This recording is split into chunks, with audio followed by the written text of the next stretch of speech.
I've just met with the Vice President, Secretary Blinken, Secretary Austin, and National Security Advisor Sullivan, and other members of the National Security Leadership Team, the Situation Room, to discuss our ongoing efforts to evacuate American citizens, third country civilians, Afghan allies, and vulnerable Afghans.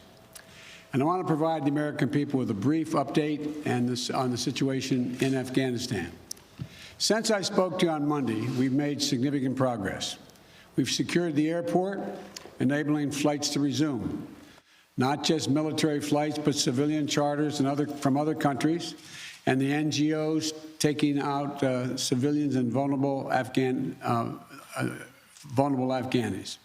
And now we have almost 6,000 troops on the ground, including the 82nd Airborne, providing runway security, the Army 10th Mountain Division standing guard around the airport, and the 24th Marine Expeditionary Unit assisting the civilian departure.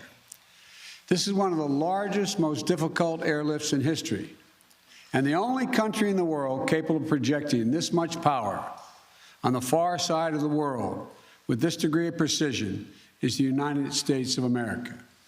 We've already evacuated more than 18,000 people since July and approximately 13,000 since our military airlift began on August the 14th. Thousands more have been evacuated on private charter flights facilitated by the U.S. government. These numbers include American citizens and permanent residents, as well as their families. It includes SIV applicants and their families, those Afghans who have worked alongside us, served alongside of us, gone into combat with us, and provided invaluable assistance to us, such as translators and interpreters. The United States stands by its commitment that we've made to these people, and it includes other vulnerable Afghans, such as women leaders and journalists. In fact, working in close coordination with the management of the New York Times, the Washington Post, and the Wall Street Journal, we have successfully evacuated all 204 of their employees in Afghanistan on U.S. military aircraft earlier this week. We've established the flow of flights, and we've increased the number of people we're moving out of the country. We paused flights in Kabul a few hours this morning to make sure we could process the arriving evacuees at their transit points. But our commander in Kabul has already given the order for outbound flights to resume. Even with the pause, we've moved out 5,700 evacuees yesterday, and we're working on a variety to verify that number of the Americans are still in country as we work on this, because don't have the exact number of people who are Americans are there, and those who may have come home to the United States. We want to get a strong number as to exactly how many people are there, how many American citizens, and where they are. Just yesterday, among the many Americans we evacuated, there were 169 Americans who we got over the wall into the airport using military assets.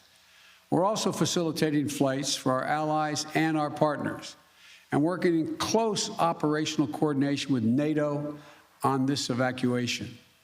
For example, we provided overwatch for the French convoy bringing hundreds of their people from the French embassy to the airport. These operations are going to continue over the coming days before we complete our drawdown. We're going to do everything that we can to provide safe evacuation for our Afghan allies, partners, and Afghans who might be targeted because of their association with the United States. But let me be clear. Any American who wants to come home, we will get you home. But make no mistake, this evacuation mission is dangerous. It involves risks to our armed forces, and it's being conducted under difficult circumstances. I cannot promise what the final outcome will be, or what it will be, that it will be without risk of loss. But as Commander-in-Chief, I can assure you that I will mobilize every resource necessary. And as an American, I offer my gratitude to the brave men and women of the U.S. Armed Forces who are carrying out this mission. They're incredible.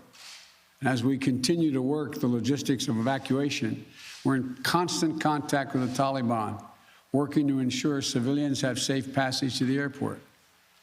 We are particularly focused on our engagements on making sure every American who wants to leave can get to the airport.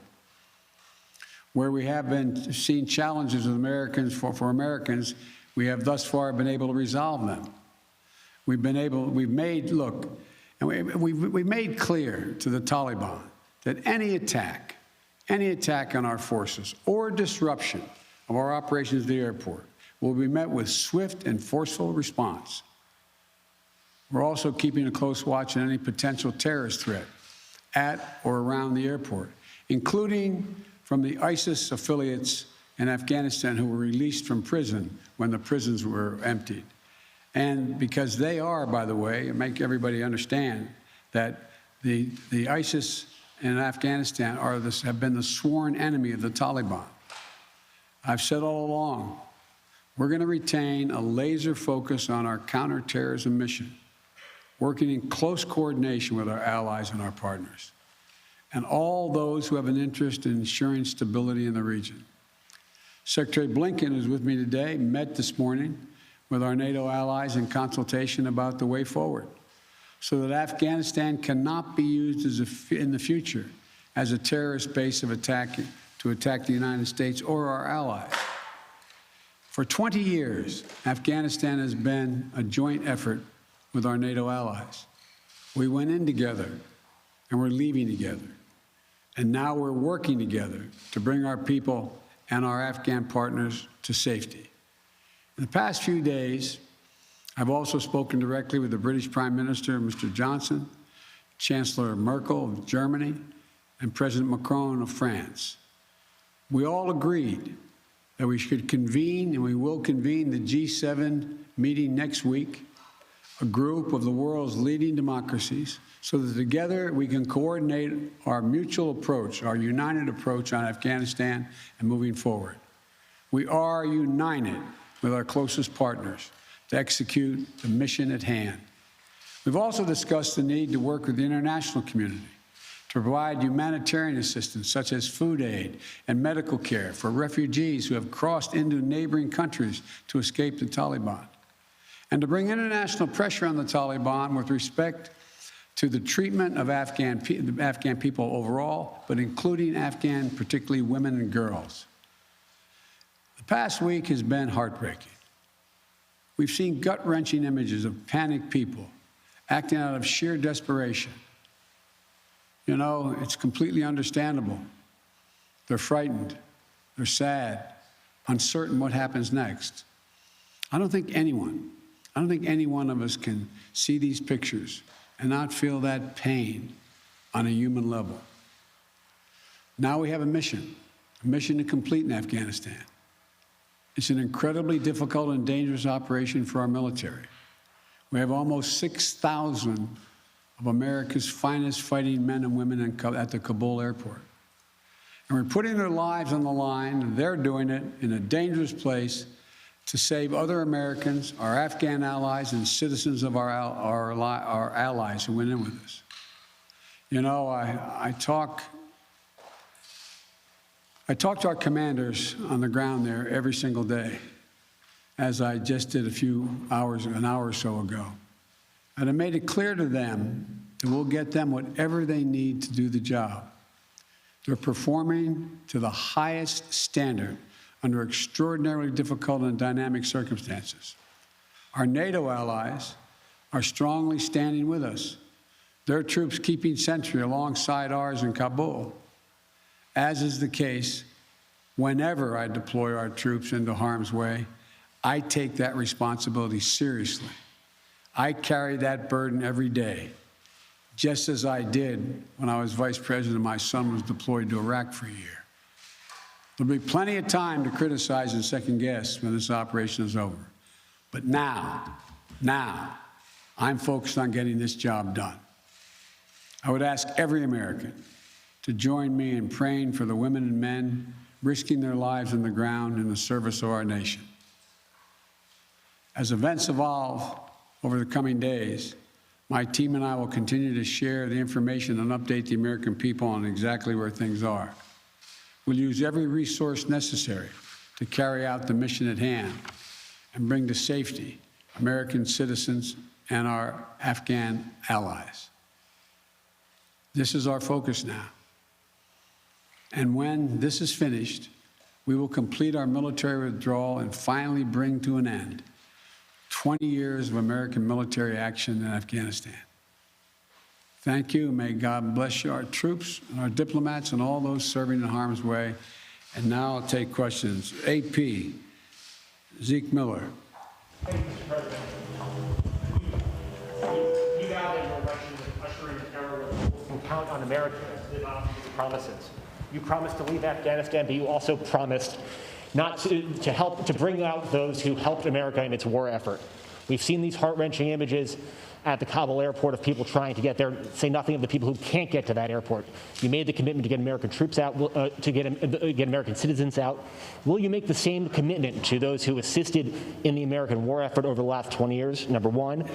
And then number two, what is your message to America's partners around the world who have criticized not the withdrawal, but the conduct of that withdrawal and made them question America's credibility on the world stage?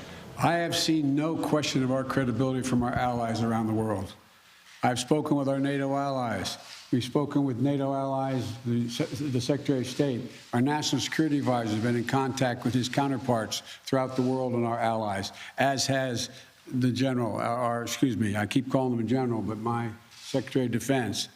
The fact of the matter is, I have not seen that. As a matter of fact, the exact opposite I've gotten. The exact opposite thing is we're acting with dispatch. We're acting, committing to what we said we would do. Look, let's put this thing in perspective here. What interest do we have in Afghanistan at this point with al-Qaeda gone? We went to Afghanistan for the express purpose of getting rid of al-Qaeda in Afghanistan, as well as getting Osama bin Laden. And we did. Imagine, just imagine if that attack, if bin Laden had decided with al-Qaeda to launch an attack from Yemen, would we ever gone to Afghanistan? Would there ever be any reason we'd be in Afghanistan? Controlled by the Taliban? What is the national interest of the United States in that circumstance? We went and did the mission. You've known my position for a long, long time. It's time to end this war. The estimates of the cost of this war over the last 20 years range from a minimum of $1 trillion to a think tank at one of the universities saying $2 trillion. That's somewhere between $150 million a day and $300 million a day. The threat from terrorism has metastasized. There's a greater danger from ISIS and al-Qaeda and all these affiliates in other countries by far than there is from Afghanistan. And we're going to retain an over-the-horizon capability that if they were to come back to be able to take them out, surgically move. So this is where we should be. This is about America leading the world. And all our allies have agreed with that. And by the way, before I made this decision, I was at the G7 as well as met with our NATO partners. And I told them all, every one of them knew and agreed with the decision I made to jointly end our involvement in Afghanistan. The first part of your question was, I can't remember now. Would you commit to the same commitment? Would you make the same commitment to bring out Afghans who assisted in the war effort? Yes, we're making the same commitment. There's no one more important than bringing American citizens out. I acknowledge that. But they're equally important almost is all those SIVs, we call them, who in fact helped us. They were translators. They went into battle with us. They were part of the operation. As well as we're also trying to get out as many NGOs, non-government organizations, women's organizations, et cetera. We're doing all we can. In the meantime, Secretary Blinken and I am going to be working with our allies to see to it that we can bring international pressure on the Taliban they're looking to gain some legitimacy. They're going to have to figure out how they're going to maintain that country. And there's going to be harsh conditions, strong conditions we're going to apply, and it will depend on whether they get help based on whether or not how and well they treat women and girls, how they treat their citizens. So this is just beginning on that score. Stay past the 31st to make that happen, to bring all the Americans out, to bring those SIVs out? I think we can get it done by then, but we're going to make that judgment as we go. Now, Justin Sink of Bloomberg. Thank you, Mr. President. You just said that you would keep a laser focus on counterterrorism efforts, and that you don't see as great of a threat of terrorism from Afghanistan as other parts of the world.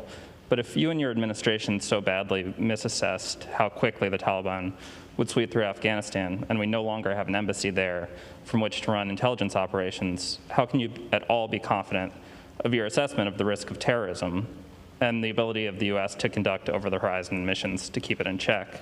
Can you tell Americans that they're safe and will remain safe from terror attacks in Afghanistan? I think you're comparing apples and oranges. One question was whether or not the Afghan forces we trained up would stay and fight in their own civil war they had going on.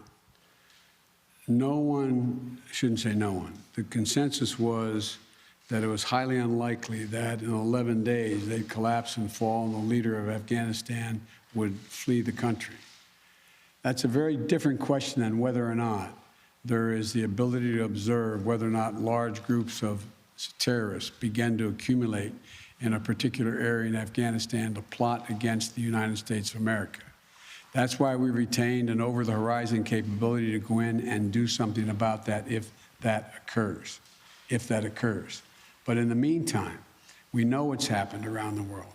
We know what's happening in terms of what's going on in other countries where there is a significant rise of terrorist organizations in the Middle East, in East Africa, and other places. And so the bottom line is we're dealing with those terrorist threats from other parts of the world and failed states without permanent military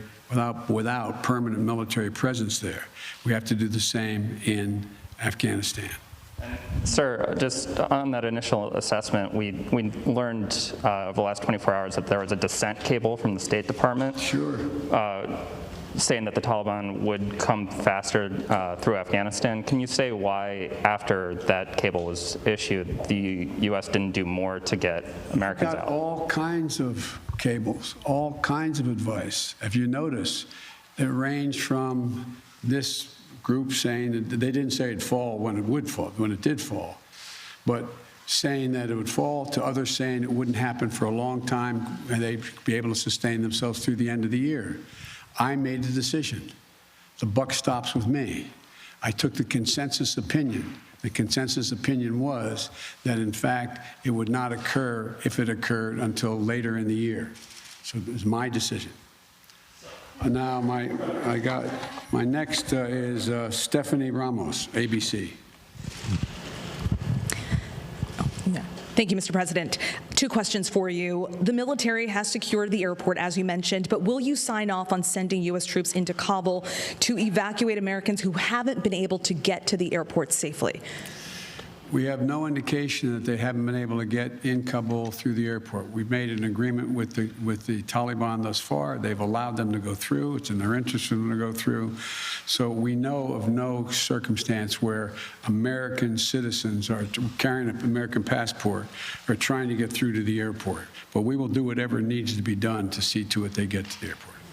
And one more, Mr. President. Last month, my colleague Martha Raddatz interviewed Abdul, an interpreter who was on the front lines with U.S. forces in Afghanistan. Overnight, we received a photo of Taliban militants coming to the door of his home, literally hunting him down. Thankfully, he was able to escape, but he is obviously still in mortal danger. What would be your message to Abdul, his wife, and his 3 young daughters? We want you to be able to get to the airport. Contact us. We'll see whatever we can do to get you there. We've got to get you out. We are committed to deal with you, your wife, and your child to get all 3 of you out of Afghanistan. That's the commitment. Thank you, sir. Meredith Lee of PBS NewsHour. You mentioned just now using every resource available for evacuations. Why haven't you ordered the military to expand the security perimeter around the Kabul airport? Do you have any plans to do so, given that will likely require more U.S. troops? And are you considering rescue operations to recover Americans and Afghan allies stuck behind Taliban checkpoints? The answer is yes to the last question. We're considering every opportunity and every means by which we could get folks to the airport. That's number one. Number two, the reason why we have not gone out and started and set up a perimeter way outside the airport in Kabul is that it's likely to draw an awful lot of unintended consequences in terms of people who, in fact, are not part of the Taliban. We've been in constant contact with the Taliban leadership on the ground in Kabul, as well as the Taliban leadership at Dahou. And we've been coordinating what we were doing. That's why we were able, for example, how we got all of our embassy personnel out, how we got everyone out of the embassy safely. That was the distance. That's how we helped get the French out and out of their embassy. So the question remains, there will be judgments made on the ground by the military commanders at the moment, and that I cannot second guess each of those judgments to be made. But the idea of, again, let me get back to the fundamental point I made at the outset. When the decision was made by me that, and it was made some time ago, and I ran 4 presidents saying I wanted to get us out of Afghanistan. One of the things that is a reality is people now say to me and to others, and many of you say it on air, that why did we have to move because no Americans are being attacked? Why did we withdraw those, why did we agree to withdraw 2,500 troops? No Americans are being attacked. As I said before, the reason they weren't being attacked was part of an agreement that Trump had made a year earlier. We will leave by May 1st, he said, as long as there's no attack on Americans in that year period. Number one. Number two, the Taliban was taking large swaths of the countryside, north and south. None of the major areas, none of the major points of the capitals of each of these provinces. But they were all over the country. And the idea that if I had said on May the 2nd or 3rd, we are not leaving, we are staying, does anybody truly believe that I would not have had to put in significantly more American forces, send your sons, your daughters, like my son was sent to Iraq, to maybe die? And for what? For what? So the only rational thing to do, in my view, was to set up and pre-position American forces for the purpose of evacuation, and the aircraft to pre-position those ahead of time so that we would be able to begin the process of evacuation of American citizens, SIVs, and others who helped us. The last point I'll make is this. Look, if we had decided 15 years ago to leave Afghanistan, it would have been really difficult. If we decided 5 years ago, if we continued the war for another decade and tried to leave, there's no way in which you'd be able to leave Afghanistan without there being some of what you're seeing now. But what we've done so far is we've been able to get a large number of Americans out, all our personnel at the embassy out, and so on. And thank God, so far, knock on wood, we're in a different position. Scott Detrow. Scott, NPR. Thank you, Mr. President. I just want to follow up on something you said a moment ago. You said that there's no circumstances where American citizens cannot get to the airport. That doesn't really square with the images we're seeing around the airport, with the reporting on the ground from our colleagues who are describing chaos and violence. Are you saying unequivocally that any American who wants to get to the airport is getting there and getting past the security barrier and to the planes where they want to go? I thought the question was, how can they get through to the airport outside the airport? And the answer is, to the best of our knowledge, the Taliban checkpoints, they are letting through people showing American passports. Now, that's a different question when they get in the rush and crowd of all the folks just outside the wall near the airport. That's why we had to, I guess, was it yesterday or the day before, we went over the wall and brought in, how many? 169 Americans. So it is a process to try to figure out how we deal with the mad rush of non-Americans, those who didn't help, those who were not on the priority list, just any Afghan to be able to get out of the country. And so my guess is that no matter what, under what circumstances there's not a whole lot of Afghanis. There's a whole lot of Afghanis that just as soon come to America, whether they're any involvement with the United States in the past at all, rather than stay under Taliban rule or any rule. So what I was saying is that we have an agreement that they will let pass through the checkpoints that the Taliban control. They've let Americans through.